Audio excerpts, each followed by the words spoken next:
మనకున్న ధైర్యం మన డబ్బు కాదు, మనకున్న ధైర్యం మన చదువు కాదు, మనకున్న ధైర్యం మన హోదా కాదు, మనకున్న ధైర్యం మన బంధువులు కాదు, మనకున్న ధైర్యం భౌతిక సమనీయులు కాదు. మన ధైర్యం సర్వశక్తుడైన దేవుడే.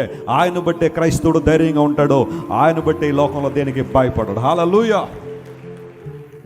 దావీదు అన్నాడు, యెహోవా నాకు వెలుగును, నాకు రక్షణే ఉన్నాడు, నేను ఎవరికి భయపడదును. The Lord is my light and my salvation, whom shall I fear? ఈ లోకంలో నేను దేనికి భయపడకుండా దేవుడు నాకు ధైర్యం ఇచ్చాడు.